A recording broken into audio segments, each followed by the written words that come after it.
Echoes of the Somme by Francois Longdubat. Chapter 1. Awakening. The hum of machinery droned in the background, a sound both unfamiliar and strangely soothing. It was rhythmic, steady, far from the cacophony of war. Captain James Harrington's eyelids fluttered, his body uncooperative as he clawed his way to consciousness.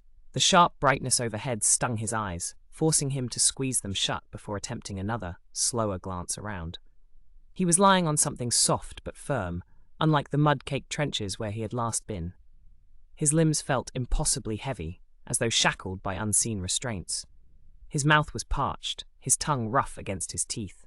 He took a breath, deep, cautious. The air was sterile, tinged with a faint antiseptic scent. This was not the battlefield.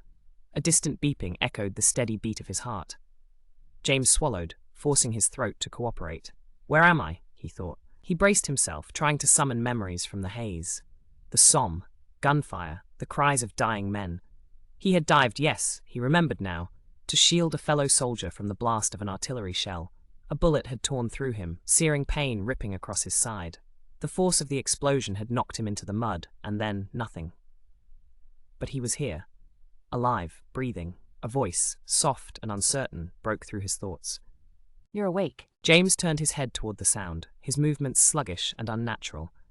A young woman stood beside his bed, her uniform crisp, her face framed by dark curls. Her expression was one of curiosity, mixed with a touch of awe.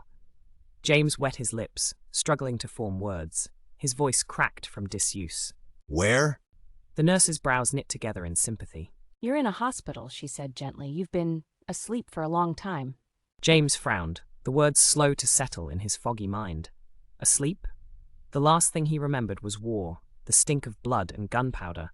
Yet, he was in a hospital, his body intact, save for a dull ache along his ribs. How could that be? He took in the details of the room, the metallic framework of the bed, the whitewashed walls, the odd-looking devices with blinking lights beside him. This was unlike any medical ward he had ever seen. How long? He rasped, his voice still hoarse. The nurse hesitated, as if weighing how best to deliver the news. It's the year 2025. James felt the world tilt. The words struck like a cannon blast to his chest. He opened his mouth, then closed it again, the weight of understanding crashing over him in waves. 109 years. It was impossible. He clenched the sheets beneath his fingers, the sterile scent of the room fading under an overwhelming flood of memory. The Somme, gunfire, the acrid burn of mustard gas, Edward's body slumping against him. Then, darkness. The hum of machines grounded him in the present, but his mind screamed in protest. No. His voice cracked, barely above a whisper. That's not possible. The nurse gave him a sympathetic look. I know this is overwhelming, Captain Harrington. James swung his legs off the bed. They felt weak beneath him, like foreign limbs. He forced himself upright. This isn't right. I should be in France. I need to get back to my men. The room swayed. The nurse reached for him, but he stepped back, his breath coming in ragged gasps. Where's the command post? Where's the command post? His voice rose in desperation. Where's General Haig? I need to report. The words died on his lips as his reflection in a glass panel caught his eye. The uniform was gone, replaced by an unfamiliar hospital gown. His face, lean and battle-worn, was devoid of mud and grime. He looked healthy, not a single bullet wound, not a single scratch. His heart pounded against his ribs. This isn't real, he whispered, gripping his temples. This is a trick. Some German experiment. They're trying to break me. The nurse grabbed his wrist firmly, but gently. Captain, she said softly. I promise you this is real, and I swear you're safe. James swallowed hard, staring into her earnest brown eyes. His breath came in shallow gasps, but for the first time he let her words settle in. Safe. A century had passed, everyone he knew, gone. He sagged onto the bed, staring blankly at the floor. God help me, he murmured. I don't know how to live in a world that's forgotten me. The nurse gave his arm a reassuring squeeze. You're not forgotten. James clenched his fists, his breath coming in short gasps. Captain Harrington? The nurse said softly, placing a gentle hand on his arm. You're safe now. We will explain everything. Just take your time. Time. He had lost it all, and yet he had somehow awakened in an era that was not his own. Chapter 2. A New World. James Harrington sat on the hospital bed, staring out the window at a city that should have been familiar, but was anything but. The skyline was alien, tall glass structures piercing the heavens, flashing lights that blinked in rapid succession, and a sea of vehicles moving in a never-ending flow along roads that seemed too smooth, too perfect. This was London, but not his London. The hospital had finally deemed him fit for release, though release felt like the wrong word. He wasn't leaving to return home. His home no longer existed. The year 1916 had been swallowed by time, and he was alone in a future that had erased the past he had known. A doctor handed him a neatly folded set of clothes, a pair of dark trousers, a collared shirt, and a jacket. The fabric was light, unfamiliar. James ran his fingers over the stitching, feeling the precision of a machine rather than the careful handiwork of a tailor. It was just another reminder that the world had moved on without him. I understand this must be overwhelming. The doctor said, offering him a thin, rectangular object. This is a mobile phone. It will help you navigate the city, make calls, access information. James looked at the device as if it were an alien artifact. A phone? He had used telegraphs and rotary dials, but this thing had no wires, no visible mechanics. He turned it over in his hands, baffled. The doctor smiled knowingly. Don't worry. There are people who can help you learn. We've arranged for you to stay in a small flat nearby, just until you find your footing. James hesitated, then nodded. Thank you. The skyline had changed, towering glass spires clawing toward the heavens. Where was St. Paul's? Where was? His voice was lost in the chaos. A horn blared. James flinched as a monstrous vehicle screeched past. No horses, no drivers holding reins, just a smooth, soulless body of metal gliding forward. His pulse pounded in his ears.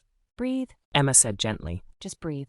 James clenched his jaw, focusing on her voice. In, out, slow. He swallowed, nodding stiffly. I know it's overwhelming, Emma said. But you're not alone in this. Then, for God's sake, teach me how to navigate this world, because right now, I feel like a ghost in it. The Imperial War Museum. James wandered without direction, his boots clicking against the pavement. His mind reeled at the sheer size of everything. The buildings stretched skyward like steel giants, their windows glinting in the sunlight. The air smelled different, cleaner perhaps, yet laced with an odd chemical tinge. The world had changed. And he was just a relic, a man ripped from the trenches and thrown into an era that had left him behind. As he walked, his feet carrying him through streets that bore familiar names but unfamiliar faces, something pulled him forward. A sign above a grand building caught his eye. Imperial War Museum. He felt his breath hitch. James stepped inside, the hush of the museum swallowing the chaos of the city behind him.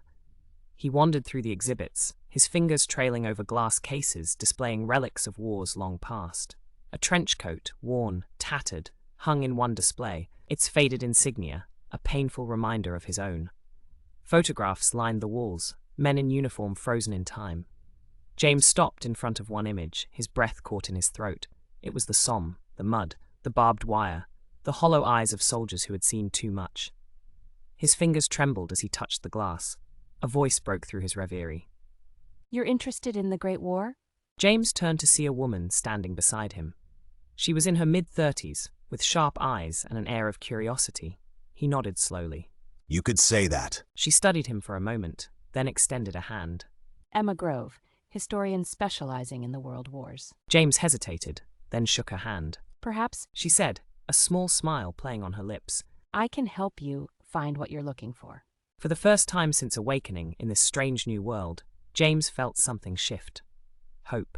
Chapter 3, Ghosts of the Past. The soft hum of the museum's air circulation was a stark contrast to the silence James had once known in the trenches, the kind of silence that came before an artillery shell tore through the air, bringing death in its wake. Now, in this space filled with relics of war, he felt the echoes of his past pressing in from all sides. Emma led him through the exhibits with careful patience, her presence both grounding and unobtrusive. She moved with the air of someone who had spent years immersed in history, but James sensed something else, a personal connection to the past she studied. People tend to romanticize war. She said, stopping in front of a case, displaying letters from soldiers to their loved ones. They see uniforms and medals and forget the blood, the suffering. She turned to him, her gaze steady. But you know, don't you? Yes, He murmured. I know. Emma didn't press him for details, and for that, he was grateful. Instead, She gestured toward a quiet corner of the museum, where tables were arranged with old newspapers and records.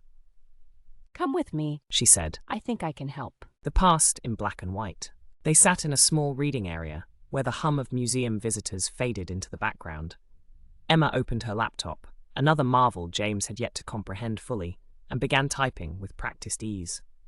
The screen glowed softly, illuminating her focused expression. If what you told me is true, if you really fought at the Somme, there should be records. She said. You'd be listed as KIA most likely. James stiffened at the words. Killed in action, a part of him had known that would be the case. He had vanished into history, lost to time. Emma scanned through archives, her fingers moving quickly. Harrington James, She murmured. captain, assigned to the 18th Battalion London Regiment, fought at the Battle of the Somme. Declared missing in action, presumed dead. She stopped, her brow furrowing. What? James leaned forward. Emma turned the screen toward him. Your name isn't listed under confirmed deaths. There was no body, just missing. James stared at the text. It was a strange thing, reading about himself in history books. His own name etched into the past as if he were a ghost. He let out a slow breath. I suppose in a way that's the truth. I was missing. Just for longer than anyone expected. Emma studied him, her expression unreadable. Do you remember the battle? James closed his eyes for a moment, and the memories flooded back with startling clarity. The Somme 1916. The earth trembled beneath his boots as artillery shells exploded in the distance. Mud clung to his uniform, the scent of damp earth mixing with the acrid stench of gunpowder. The sky above was an angry grey, choked with smoke. He remembered the faces of the men beside him, some barely old enough to be called men at all. They had clutched their rifles with white-knuckled grips, their breath coming fast and uneven. Steady, lads. He had murmured, gripping his own weapon tightly. Then the order came. The whistle shrieked through the air, and they climbed over the top, charging into no man's land. Chaos erupted around him. Bullets whizzed past. Men fell with strangled cries, and the ground shook with the relentless pounding of shells. He had barely made it a few yards before he saw one of his comrades, Private Edwards, stumble, clutching his side. James had lunged forward, instinct taking over. He had grabbed Edwards by the arm, pulling him toward cover.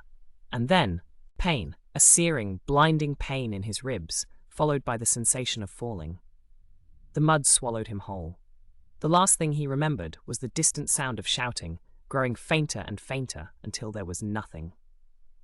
James opened his eyes, his breath shallow. I remember everything, he said, every face, every scream. Emma's voice was quiet. They haunt you, don't they? James exhaled sharply. Yes. She nodded, as if she understood. I've spent my life studying this war, reading letters and memoirs, trying to piece together what it was really like. But you lived it. He met her gaze, and now I don't know what to do with that. Emma tapped the laptop thoughtfully. Maybe the past isn't done with you yet. James frowned. What do you mean?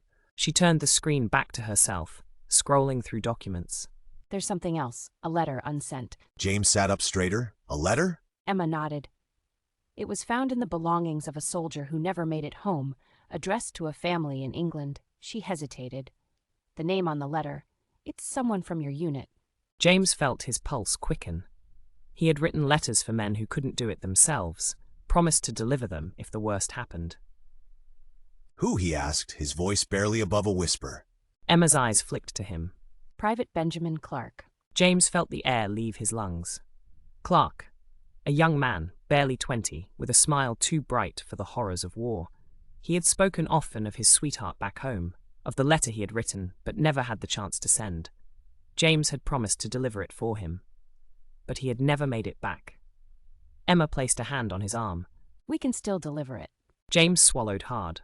The past had clawed its way into the present, demanding closure. And for the first time since waking in this strange new world, James had a purpose. A promise to keep. Chapter 4. Unbroken Promises. James sat in the dimly lit cafe across from Emma, his fingers wrapped around a steaming cup of tea. The warmth barely registered against his skin. His mind was elsewhere, in the past, in the mud of the Somme, in the trenches with Benjamin Clark. The letter lay between them, its yellowed edges fragile with time. The ink had faded, but the words were still there, written in a hurried, slanted hand. A message from a soldier who had never made it home. James ran a thumb over the parchment. I promised him, he murmured. He gave this to me the night before we went over the top. He was nervous, they all were, but he talked about her like she was the only thing keeping him steady. Emma watched him carefully. Margaret, she said softly. James nodded. He said he'd written before, but he never knew if the letters reached her. He wanted her to know he loved her, that if anything happened, she should move on, find happiness. He exhaled slowly. And now, over 100 years later, she's gone. I failed him. Emma shook her head. No, you didn't fail him. She gestured to the letter. You can still give it to someone who can remember him. James looked down at the worn envelope. It was the only part of Private Clark that remained. Do you know if she ever married? He asked. Emma hesitated. There's one living relative, her granddaughter, Eleanor Clark. She slid a piece of paper toward him. She agreed to meet us. A name that still echoed. They arrived at a modest home in a quiet London suburb. The street was lined with trees, the houses neatly kept. It felt peaceful. James hesitated at the doorstep, the letter clutched tightly in his hand. I don't know what to say, he admitted. Emma gave him a reassuring nod. The truth. The door opened before he could second-guess himself. A woman in her 60s, her silver hair neatly pinned back, peered at them with kind but cautious eyes. Eleanor Clark, Emma asked. The woman nodded. Yes, you must be the historian who called. Her gaze flicked to James. And you are? James swallowed. Someone who knew a man named Benjamin Clark. Eleanor's eyes widened slightly. That's impossible. James exhaled, I know. He held out the letter. But this belongs to your family. She hesitated before taking it, her fingers brushing the fragile paper as if afraid it might crumble. As she unfolded it, the silence stretched between them. Then, a sharp intake of breath. Oh my God, she whispered. This is his handwriting. James watched as her fingers trembled. He could see the moment she recognized the name at the bottom of the letter, the weight of realization settling over her. He wrote this to my grandmother. Her voice cracked. James felt something tighten in his chest. She waited for him. Eleanor continued, her eyes welling with unshed tears. You know that, don't you? James nodded, his throat tight. She never married? Eleanor gave a sad smile. No, she refused, said she had already given her heart to a soldier. She traced the ink with delicate fingers. She never stopped believing he'd come home. James looked away, the ache in his chest deepening. He had spent over a century lost in time, but Margaret, she had spent her life waiting for someone who would never return. She waited for years, Eleanor whispered. Every Sunday she sat at the station, hoping, her breath hitched, even when the war ended, even when her family begged her to move on. She just waited. James clenched his jaw. He thought delivering the letter would bring closure. Instead, it had unearthed something worse, a life wasted on hope that never came. Emma spoke softly. She loved him. Eleanor nodded, blinking away tears. And now at least, she can have his words. James inhaled deeply, forcing himself to meet Eleanor's gaze. I'm sorry, he said, for everything. Eleanor shook her head. Don't be. This letter, it's more than I ever expected to have. Thank you. James stepped back, the weight in his chest still there, but lighter. A promise, finally fulfilled, the weight of the past. As they walked away from the house, James let out a breath he hadn't realized he was holding. Emma glanced at him. You okay? James gave a small, almost wistful smile. I don't think I'll ever be, not entirely. He looked down at his hands, once used to gripping a rifle, now empty. But for the first time since I woke up in this world, I feel like I did something right. Emma tucked her hands into her coat pockets. So, what now? James turned his gaze to the city stretching out before him. The past would always be a part of him. But perhaps, just perhaps, there was a future too. I don't know, he admitted, but I think I'd like to find out. Emma smiled. Then let's start there. James nodded. The past had finally released its hold, and for the first time in over a century, he was ready to live. Chapter 5. A Future Worth Living. James stood on the steps of the Imperial War Museum, hands in his coat pockets, staring at the London skyline. The city was a blur of movement, cars streaking past, people engrossed in their digital devices, skyscrapers reflecting the golden hues of the setting sun. He had been here for weeks now, but the future still felt like a foreign country. Emma stood beside him, sipping coffee from a takeaway cup. So what's next for you? James exhaled slowly. That's the question, isn't it? For the first time in over a century, he had no orders, no war, no mission. The world had left him behind, yet somehow he was still standing. "I keep thinking about Private Clark," he admitted. "His letter, the life Margaret could have had if he'd come home. If I'd come home." Emma glanced at him. You can't change the past. "I know." He rubbed a hand over his face, "but I don't know what I'm supposed to do now. Everyone I fought for, everyone I knew, they're gone." Emma nodded thoughtfully. Maybe that's why you're here, to tell their stories. James frowned. "What do you mean?" She gestured toward the museum. People study history, but they don't really understand it. They see black and white photographs and dates and textbooks, but they don't feel it. You're living history, James. You can show them what it was really like. James stared at her. The idea had never crossed his mind. "I don't know if anyone would care to listen," he said finally. Emma smirked. You underestimate how much people love a good story. A voice from the past. A week later, James found himself standing at the front of a small university lecture hall, eyes scanning the crowd of young students. Emma had arranged for him to speak to a history class, a simple guest lecture, just to see if it suited him. He felt absurd standing in front of them in modern clothes, so far removed from the uniform that had once defined him. The professor introduced him briefly before stepping aside. James cleared his throat. The room was silent, expectant. He had faced enemy fire, charged across battlefields, but somehow, standing here in front of these students, made his hands sweat. "I fought in the Great War," he said, his voice steady but quiet. "I survived the Somme." A murmur rippled through the room. Some students leaned forward in their seats. Others exchanged skeptical glances. "I was sent over the top with men who never came back," he continued. "I remember every face. I remember the mud that swallowed them whole." Silence. "I've spent my life haunted by their ghosts. But standing here now, I understand something." He gripped the podium. "Their sacrifice wasn't for a place in a history book. It was for this. For all of you. For a world where men like me no longer have to charge into no man's land." The hush deepened. James exhaled, his shoulders relaxing just slightly. "History isn't just about facts," he said. "It's about people. Their hopes, their fears, their suffering. And it's up to us to remember them." There was a long pause. Then the students began to clap. James stepped away from the podium, his heart pounding, not with fear, but with something else. Purpose. A reason to keep going later. Emma found him sitting outside the museum, hands clasped, staring at the sky. You did well, she said, nudging his shoulder. They were hooked. James shook his head, amused. "I think they expected a ghost story." Emma grinned. You're a bit of a ghost. He chuckled, perhaps. She sat down beside him. So, do you think you could do this more often? James stared at the horizon, considering the question. The past had always been his burden, but maybe, just maybe, it could be his purpose too. "I think I'd like to try," he said finally. Emma smiled. Good, because I already signed you up for another lecture. James sighed, shaking his head. "You are relentless." And you need something to do besides brooding over the past. James smirked. Maybe she was right. For the first time since waking up in this unfamiliar world, he didn't feel lost. He felt found. A future worth living. Weeks turned into months.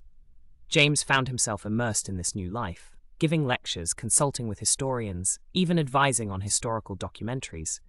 He never quite got used to cameras or microphones, but he found solace in teaching, in sharing the stories of those who had been lost to time. Some nights, the past still came for him. In dreams, he was back in the trenches, watching men fall, hearing the whistle blow one last time. But when he woke, it wasn't to the deafening silence of the battlefield. It was to the hum of the city, to the sound of Emma's voice teasing him about his inability to use a smartphone, to the knowledge that he had something to wake up for. He was no longer just a relic of the past. He was James Harrington.